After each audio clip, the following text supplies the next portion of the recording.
Hi welcome back to my channel. ఈ రోజు కథ నా రాక్షసుడు 33వ భాగాన్ని వినేద్దాం. లోపలికి అడుగు వేయాలంటే భయంగా ఉంది సీతకి. ఒకప్పుడు తనతో ఎలా బిహేవ్ చేశాడో తనకి గుర్తుకొస్తుంది. ఒకప్పుడు తన ముందుకు వెళ్ళాలంటే భయంతో వణికిపోయేది సీత. తనతో మాట్లాడాలంటే అలాంటిది మళ్ళీ ఆ రోజులు గుర్తుకొస్తున్నాయి తనకి. భయం వేస్తుంది లోపలికి వెళ్ళాలంటే. ఇక తప్పదు కాబట్టి లోపలికి వెళ్తుంది సీత. ఏదో ఆలోచిస్తూ కూర్చునుంటాడు రావణ్. కాఫీ తీసుకుని వెళ్ళి అతని దగ్గర పెడుతుంది. ఇప్పుడు నేనేమన్నానని నా మీద అంత కోపం చూపిస్తున్నావు నువ్వు? నేను హాస్పిటల్కి వెళ్ళొద్దని చెప్పాను, అయినా కానీ నా మాట వినకుండా నువ్వు హాస్పిటల్కి వెళ్ళావు. కౌశిక్ అన్నయ్య నాతో మొత్తం చెప్పేస్తాడు. తప్పు చేసింది నువ్వు, నా మీద చిరాకు పడుతున్నావే అని సీత అంటుంది. ఒక్కసారిగా పైకి లేస్తాడు రావణ్. తన కళ్ళల్లో కళ్ళు పెట్టి చూస్తాడు. ఏంటి సీత గారు అంత ఒలిగిపోతూ మాట్లాడుతున్నారు? ఒకప్పుడు మీ వారు మీతో ఇలాగే బిహేవ్ చేశారని నాకు తెలుసు. అలాగే ట్రై చేద్దామని కోపంగా అరిచానంతే. నిజంగానే మీ వారు అరిచారని ఫీల్ అయ్యారా అంటూ తన వైపు చూసి కన్ను కొడతాడు. ఫీల్ అయినా పర్వాలేదు, అందులో అభ్యంతరం కూడా లేదు నాకు. ఎందుకంటే మనిద్దరికి పెళ్ళయింది కదా. నన్ను రావణ్ అనుకోవచ్చు, నేను మాత్రం నా సీత అని నేను ఫీల్ అవుతాను, అంతే కదా, ఏమంటారు? కోపంగా తన వైపే చూస్తుంది సీత. అయ్యో, ఇప్పటికే చాలాసార్లు చెప్పుంటారు. ఎన్నిసార్లు చెప్పినా నాకు బోర్ అనిపించదని మాట. ఏంటో తెలుసా, మీరు కోపంలో చాలా అందంగా ఉంటారని. ఇది పొగడ్తా అనుకుంటారు, లేకుంటే మిమ్మల్ని ఇంప్రెస్ చేయడానికే చెప్తున్నాను అనుకుంటారు. అది మీ ఇష్టం, కానీ నిజం మాత్రం చెప్పాలి కదా సీత గారు. నేను అడుగుతున్నదేంటి, నువ్వు చెప్తున్నది సమాధానం ఏంటి రాఘవ్ గారు? ఒకప్పుడు మీ వాయిస్లో ఈ విధంగా మీ టోన్ రాలేదు. ఏదో భయపడుతున్నట్టు మాట్లాడారు కదా. మీ భయాన్ని పోగొట్టడానికే చెప్తున్నాను. అంటే నా భయాన్ని పోగొట్టడానికి నేను అందంగా ఉన్నట్టు చెప్తున్నారు, అంతే కదా? అయ్యో రామ, కాలికి వేస్తే వేలికి వేయకండి. నిజంగా చెప్తున్నాను, మీరు చెప్పింది నిజమేనండి అంటూ తనని ఇంకా ఉడికిస్తాడు రావణ్. అయినా నీతో నాకేంటి? ఇంతకీ ఎందుకు వెళ్ళావు హాస్పిటల్కి అని అడుగుతుంది. ఏంటి మేడం అలా మాట్లాడుతున్నారు? అక్కడున్నది నా చెల్లెలు, తనకి సర్జరీ జరిగింది. అందులో తన స్పృహలో లేదు. నిన్నటి నుంచి నా మనసు ఎంత తహతహలాడుతుందో తనకి చూడ్డానికి నాకే తెలుసు. ఒకరి పెయిన్ మీకు తెలియదు కాదు, ఎందుకంటే మీరు అదే హాస్పిటల్లో పనిచేస్తారు కాబట్టి.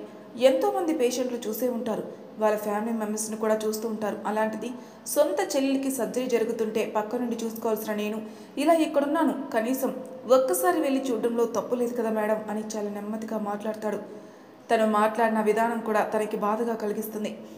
నిజమే కదా, తోడబుట్టిన వాళ్ళకి హెల్త్ బాగలేదంటే దగ్గరుండి చూసుకోవాల్సిన అన్న తనని పట్టించుకోకుండా ఉంటే తన చెల్లికి కూడా కాస్త ఫీలింగ్ కలుగుతుంది కదా. తను చెప్పిన దాంట్లో తనకి తప్పుగా అనిపించట్లేదు, కానీ ఎక్కడ దొరికిపోతాడో అన్న భయం సీత మనసులో ఉంది. మీ భయం ఏంటో నాకు అర్థమవుతుంది మేడం, కానీ నేనెవరో ఎవరికీ తెలియకుండా ఎలా నడుచుకోవాలో నాకు బాగా తెలుసు అన్నాడు. అసలే పృథ్వీకి నా మీద సందేహం వచ్చినట్టుంది. నన్ను అబ్జర్వ్ చేయడం మొదలుపెట్టాడు కాబట్టి నేను ఉండాల్సిన విధంగా నేను ఉంటాను. మీరు టెన్షన్ పడకండి సీత గారు అంటాడు. ఏంటి నువ్వు చెప్తుంది నిజమా? పృథ్వీ నిన్నేమైనా అడిగాడా? అడిగే అంత లేదు, కానీ అతని చూపులోని ఏదో సందేహం కనిపిస్తుంది. అందుకే నాకు ఒక అనుమానం, అంతే అన్నాడు. నిజం చెప్పు, అనుమానం మాత్రమేనా, లేకుంటే అతను నిన్ను ఫాలో చేయడం, మీ గురించి ఏమైనా తెలుసుకుని ప్రయత్నం చేశాడా? అయ్యో, కొంచెం చెప్తే చాలే, మరీ ఎందుకంత టెన్షన్ పడిపోతారు మీరు? నాకు ఎంతో ఉపాయం చేస్తున్నారు, అలాంటిది మీ గురించి అంత త్వరగా బయట పెట్టేస్తే ఎలా చెప్పండి? నమ్మకం ఉంచండి. ఎంత దొంగనైనా సరే పక్కన వాళ్ళకి ఫేవర్ చేయడం నాకు బాగా తెలుసు. అలాంటిది నాకెంతో సహాయం చేస్తున్నా మీకు అన్యాయం చేస్తానా చెప్పండి? అసలు నేను వెళ్ళే లోపల అతను పృథ్వీ క్యారెక్టర్ ఏంటో మీకు బయట పెట్టి మరీ వెళ్తాను. ఇంకొకసారి ఆ పృథ్వీ మీ లైఫ్లోకి రాకుండా చేస్తాను. ఏంటి అవన్నీ నీకెందుకు, నేను చూసుకుంటాను రాఘవ్ అంటుంది. అలా కాదు, నేను వచ్చింది ఎందుకో ఓన్లీ నటించడానికని మీరు అనుకుంటున్నారు, కానీ మీకున్న సందేహాల్ని క్లారిఫై చేసే అవకాశం కూడా ఇస్తారని అనుకుంటున్నాను. ఎంతైనా మీ మెడలో తాళి కట్టాను కదా, మీ సేఫ్టీ నాకు ఇంపార్టెంట్. అసలు నువ్వు ఏం మాట్లాడుతున్నావు నీకైనా అర్థమవుతుందా రాఘవ్? ఒక్కొక్కసారి నువ్వు మాట్లాడే మాటలు చూస్తే ఒక ఫ్రెండ్గా ప్రొటెక్ట్ చేస్తున్నట్టుగా నా గురించి చాలా మంచిగా మాట్లాడతావు. అప్పుడు అనుకుంటాను నీలో కూడా మంచితనం ఉందని. ఆ మంచితనం కాస్త 2 నిమిషాల్లో పాడు చేసుకుంటావు అంటూ వెళ్ళి సోఫాలో కూర్చుంటుంది సీత. ఇది మరీ బాగుంది సీత గారు, నేనేమైనా అబద్ధం చెప్తున్నానా? ఉన్నమాట అంటే అంత కోపం ఏంటండి మీకు? రాఘవ్ గారు మీకు నమస్కారం అండి. మార్నింగ్ నుంచి మీ గురించి టెన్షన్ పడ్డాను, ఎక్కడికి వెళ్ళారో అని. సరే పోనీ ఈవినింగ్ వచ్చారు, అది కూడా నాతో కోపంగా మాట్లాడారు అని ఇప్పటి వరకు టెన్షన్ పడ్డాను. ఇకనైనా ఆపండి, ప్రశాంతంగా ఉంచుతారా అని సీత మాట్లాడుతుంటే సీత పక్కకి వెళ్ళి కూర్చుంటాడు. తన చేతిని తన చేతిలోకి తీసుకుంటాడు. అయ్యో, నీకు ప్రశాంతతే కదా కావాల్సింది. బోల్డెని కథలు చెప్తాను, రొమాంటిక్ స్టోరీస్. మీ మూడు మొత్తం పోతుంది. ఒక రొమాంటిక్ ఫీల్డ్లోకి తీసుకుని వెళ్తాడు. నాతో పాటు మీరు కూడా వస్తారా? మర్యాదగా ఇక్కడి నుంచి లేచి వెళ్ళండి అంటూ తన చేతిని తీసుకుంటుంది. ఏంటి సీత గారు, ప్రతిదానికి అలా ముడుచుకుపోతారేంటి? మీరు ఫ్రీగా మాట్లాడడం నేర్చుకోండి అని అంటాడు రావణ్. ఫ్రీగా మాట్లాడాలి, అది నీతో ఫ్రీగా మాట్లాడాల్సిన అవసరం లేదు, కానీ కాస్త నవ్వుతూ మాట్లాడితేనే చాలు. ఇక అవకాశం దొరికిందనుకుని ఆ అమ్మాయితో ఎలా మాట్లాడాలో అలా మాట్లాడతావు నువ్వు అని చెప్తుంది సీత. మరి నా క్యారెక్టర్ని అంత హీనంగా చూడకండి. ఎంతైనా మీ హస్బెండ్ని కదా. ఇంతకు ముందు ఎలా బిహేవ్ చేశానో అలాగే బిహేవ్ చేస్తున్నాను. మీకే అర్థం కావడం లేదు. మీకు చాలాసార్లు చెప్పాను రావణ్ గారితో నిన్ను నువ్వు పోల్చుకోవద్దని. ఆయనకి మీకు చాలా వ్యత్యాసం ఉంది రాఘవ్ అంటుంది. అబ్బచ్చా, ఏంటో ఈ సీత గారు లేని మనిషి గురించి పెద్దగా పొగుడుతూ ఉంటారు. పక్కనే ఉన్న మనిషి గురించి అస్సలు పట్టించుకోరు. బతుకున్న రోజులు భారీగా ఏ రోజు దగ్గరికి తీసుకున్నది లేదు. అలాంటి వ్యక్తి గురించి ఎంతకాలం అని ఆలోచిస్తారండి? మీకు చాలా మంచి లైఫ్ ఉంది, అందుకే చెప్తున్నాను. ఎలాగో మనకి పెళ్లి జరిగింది కాబట్టి మీరు కాస్త కోఆపరేట్ చేస్తే మనకు పిల్లలు పుడతారు. అప్పుడు రావణ్ణి తిరిగి వస్తాడేమో మనకి పుట్టబోయే బాబు రూపంలో. అంతే కదా సీత గారు అంటూ సిగ్గుపడితే చెప్తాడు. మనిషికి మాటలతో చెప్తారు రాఘవ్ గారు, కానీ మీలాంటి వాళ్ళకి ఎలా చెప్పాలో అసలు ఏమనుకుంటున్నారు మీరు రావణ్ గారి గురించి? ఆయన అసలు మాట్లాడే అర్హత మీకు లేదు. ఆయన ఎలాంటి వాడో నాకు తెలుసా? ఆయన బిహేవియర్ ఏంటో నాకు తెలుసు. కోపంగా మాట్లాడే ప్రతి వ్యక్తి వెనక ఎంత బాధ ఉంటుందో కూడా నాకు తెలుసు. పైకి అరుస్తూ మాట్లాడేవారు లోపల ఆయన ఎంత బాధపడ్డాడో నాకు తెలుసు. నువ్వు అనుకున్నట్టు నాతో సరిగ్గా మాట్లాడలేదు, ఒప్పుకుంటాను, కానీ ప్రతి క్షణం నాకు నీడలా ఉన్నారు. నన్ను అబ్జర్వ్ చేస్తూ ఉన్నారు. ఆయన కంటి చూపు నన్ను దాటి ఏ రోజు పోలేదు. నన్ను బెదిరించారు. ఎందుకో తెలుసా?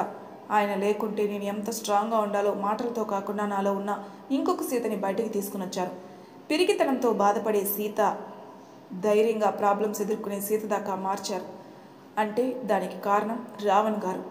ఆఫీస్లో వర్క్ చేస్తున్నప్పుడు దొంగ చూపులు చూస్తూ నన్ను చూడనట్టు ఆయన పడ్డ కష్టం ఎప్పుడైనా సరే ఆయన వైపు ఉన్నట్టుండి చూస్తే చాలు, పాపం ఎంత టెన్షన్ పడేవాళ్ళు. అవన్నీ గుర్తు చేసుకుంటూ ఉంటే నా మనసుకి చాలా సంతోషంగా అనిపిస్తూ ఉంటుంది. ఆయన గురించి 2 నిమిషాలు ఆలోచిస్తే చాలు, ఎన్ని రోజులు పడ్డ కష్టం మొత్తం మర్చిపోతాను. ఒక హ్యాపీ మూమెంట్ వచ్చేస్తుంది. అలాంటి వ్యక్తి గురించి మీరు ఇంకొకసారి మాట్లాడకండి. ఆయన ఇక్కడ లేకపోవచ్చు, కానీ ఆయన ప్రతి క్షణం నన్ను అబ్జర్వ్ చేస్తూ ఉంటాడు. నా బాగోగులు చూసుకుంటూ ఉంటాడు. నా వెనకే ఉన్నారు. నా నీడగా నా చుట్టూ తిరుగుతున్నారు. ఎప్పటికీ రావణ్ గారు నాతోనే ఉంటారు, చివరికి నా చితి కాలే వరకు అని సీత తన గురించి చెప్తున్న మాటలు వింటుంటే రావణ్కి చెప్పలేని ఆనందం. నేనే రావణ్ అని పెద్దగా చెప్పి తనని దగ్గరికి తీసుకోవాలనిపించే అంత సంతోషం వస్తుంది రావణ్కి. సీత తన మీద పెంచుకున్న ప్రేమను చూసి మురిసిపోతూ ఉంటాడు రావణ్. తనతో ప్రేమగా కూర్చొని 2 నిమిషాలు కూడా ఎప్పుడూ మాట్లాడలేదు. అలాంటిది నా గురించి ఇంత గొప్పగా చెప్తుంది. తను చెప్తున్నది ఎవరితో అని తెలుసుకుంటే ఇలా నాతో మాట్లాడుతుందా?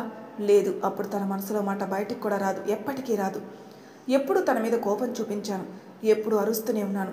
దానికి కారణం కూడా నీకు తెలుసా సీత? ఎప్పుడు నాకు ఏమవుతుందో నాకే తెలీదు. అలా నువ్వు నా మీద ప్రేమ పెంచుకుంటే తర్వాత నాకేమైనా జరిగితే నువ్వు తట్టుకోలేవనుకున్నాను సీత. నానమ్మ కూడా ఆ లెటర్ ఎందుకు ఇచ్చానంటే నా గురించి ఆలోచిస్తూ ఇంట్లో వాళ్ళందరూ బాధపడుతూ ఉంటారు. అలాంటి వాళ్ళకి ధైర్యం చెప్పి నువ్వు వాళ్ళని ముందుకు తీసుకుని వెళ్ళాలనుకున్నాను. అలాగే చివరికి నేను చనిపోయే ముందైనా నా మనసులో మాట నీకు చెప్పాలనుకున్నాను. అప్పుడు నేను చెప్పే సిచ్యువేషన్లో ఉండను అని నానమ్మకి ఆ లెటర్ ఇవ్వమని చెప్పాను. అది చదివిన తర్వాతే కదా నువ్వు నన్ను ప్రేమించడం మొదలుపెట్టింది. అప్పుడే కదా నేను చూపిస్తున్న ప్రేమ నీకు తెలిసింది. అప్పటి వరకు నేను చూపిస్తున్నది కేవలం కోపం మాత్రమే అని నువ్వు అనుకున్నావు. ఎప్పుడైతే నేనెవరో నీకు తెలుస్తుందో అప్పుడే నా ఒక ప్రతి మూమెంట్ని అప్పుడు ఆలోచించి ఉండొచ్చు నువ్వు. నేను చూసిన చూపు దగ్గర నుంచి నేను నీతో మాట్లాడిన విధానం వరకు ప్రతిదీ. ఇప్పుడు నా గురించి నువ్వు మాట్లాడుతున్న మాటలు ఇలా వస్తున్నాయంటే కారణం నా గురించి నువ్వు ఆలోచించావు కాబట్టి. నువ్వు చాలా స్ట్రాంగ్ సీత. ఆ నమ్మకం నాకుంది. పృథ్వీ మంచివాడు కాదని నాకు తెలుసు. అందుకోసమే నేను పెళ్లి చేసుకున్నాను సీత. దేవుడు మనల్ని కలపాలి కాబట్టి రాఘవ రూపంలో నా దగ్గరకు వచ్చి నన్ను సేవ్ చేశాడు అని చెప్పాలి. అతను రాకుండా ఉంటే మన లైఫ్ ఇంకొక రకంగా ఉండేది. అతను రాబట్టే ఇప్పుడు నీతో సంతోషంగా ఉంటున్నాను. దీనికి కారణం రాఘవ్. తనకు చాలా రుణపడి ఉన్నాను సీత. ఆ రుణాన్ని తీర్చలేను, కానీ ఆ భగవంతుడే ఒక హనుమంతుని పంపించాడేమో అనంత భరోసా కలిగింది నాకు. త్వరలోనే ఆ పృథ్వీ గురించి పూర్తిగా తెలుసుకుంటాను. ఈ భరత్ చావుకు కూడా చెక్ పెట్టాలి.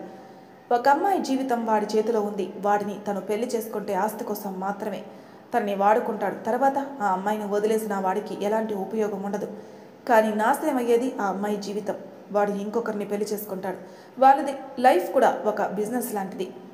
అవసరం ఉంటే ఉంటారు, అవసరం లేకుంటే తెంపేసుకుంటారు.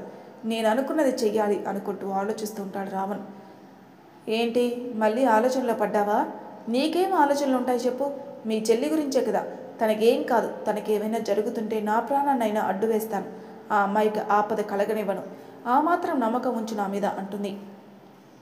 అయ్యో సీత గారు, మీరు మరీ అంతలా చెప్పాలా? మీ మీద నమ్మకం లేకుంటే ఎలా చెప్పండి? సరే, మీరు భోజనం చేశారా? లేదు, చెప్పా కదా నీకోసం ఎదురు చూస్తూ ఉన్నానని. అడిగావు కదా అని అంటుంది సీత. మర్చిపోయాను, ఉండండి, 2 మినిట్స్లో ఫ్రెష్ అయ్యి వచ్చేస్తాను. ఇద్దరం కలిసి భోజనం తినిపించుకుందాం. ఏంటి? అదే సీత గారు, వడ్డించుకుందాం అనాల్సింది పోయి తినిపించుకుందాం అన్నాను. ఒక చిన్న విషయం కూడా నోరు జారి బయటకు వస్తే అది తప్పుగా మాత్రమే మీకు కనిపిస్తుందండి. ఏంటో ఈ ఆడవాళ్ళు మంచిగా చెప్పిన విషయం కూడా తప్పుగా చూస్తారు. ఏం చేయను, అంతా నా తలరాత అనుకుంటూ ఫ్రెష్ అవ్వడానికి వెళ్ళిపోతాడు. మీ తలరాత కాదు, నా తలరాత నాకే అర్థం కావడం లేదు. నువ్వు నాకు అస్సలు అర్థం కావు. ఒక్కోసారి మంచిగా అనిపిస్తావు. ఓకే, నువ్వు మంచి వ్యక్తివి అనుకుని నేను కూడా నీతో మంచిగా మాట్లాడాలి అనుకుంటాను. వెంటనే మారిపోతావు. అప్పుడు నీ మీద కోపం, చిరాకు రెండూ కలిపి వచ్చేస్తాయి. నిన్ను భరించడం చాలా కష్టం. ఫ్యూచర్లో నిన్ను పెళ్లి చేసుకోబోతున్న అమ్మాయి ఎలా నీతో ఉంటుందో అర్థం కావడం లేదు అని అనుకుంటుంది సీత. అలా తను ఫ్రెష్ అయ్యి వచ్చిన తర్వాత తనకి భోజనం వడ్డిస్తుంది. నువ్వు కూడా కూర్చో అంటూ తనకు కూడా తనకి భోజనం వడ్డిస్తాడు. వాళ్ళిద్దరిని అలా చూస్తూ ఉంటే పెద్దవాళ్ళకి సంతోషంగా అనిపిస్తుంది. ఇప్పుడే అరుచుకుంటూ పైకి వెళ్ళిపోయారు కోపంగా. వెళ్ళారు, కాసేపటికి ఇద్దరు మాట్లాడుకుని వచ్చి సంతోషంగా భోజనం చేస్తున్నారు.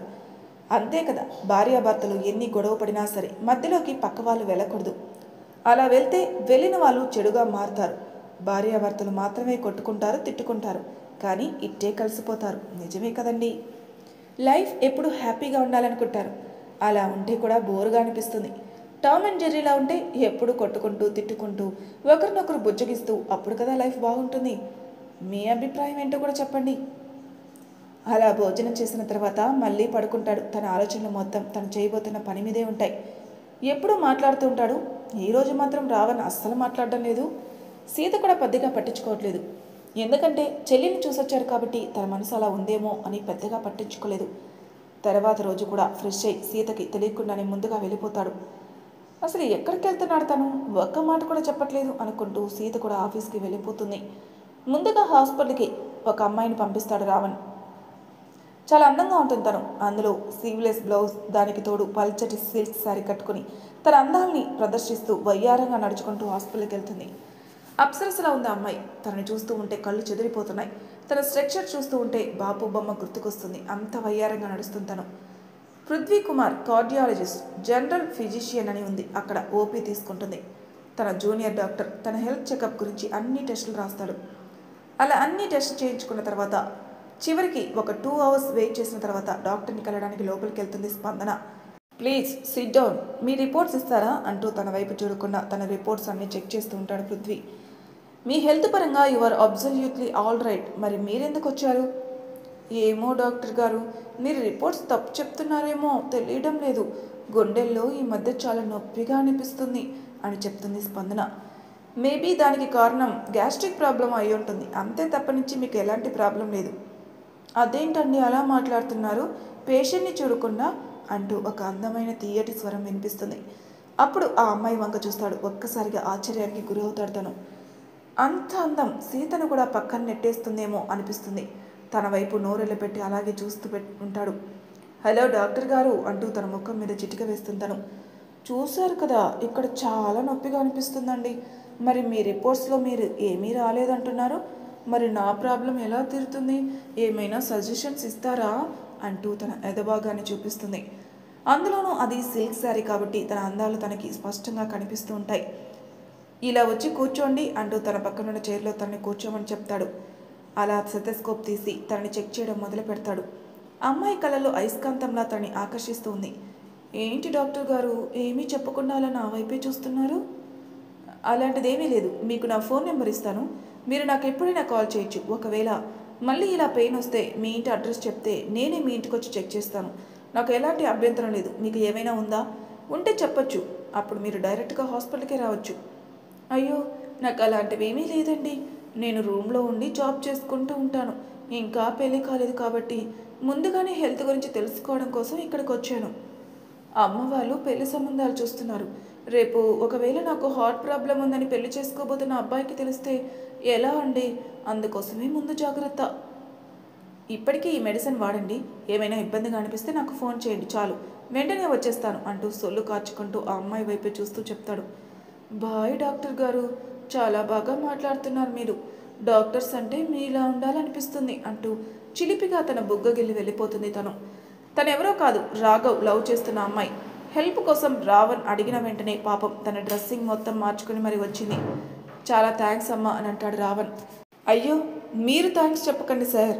మీకేమైనా సహాయం కావాలంటే తప్పకుండా చేస్తాను. గురుడు మన బుట్టలో పడ్డాడు సార్. వెంటనే ఫోన్ నెంబర్ వరకు వెళ్ళిపోయాడు. ఇదిగోండి అతను ఫోన్ కాల్ నెంబర్ అంటూ తన చేతికిస్తుంది తను.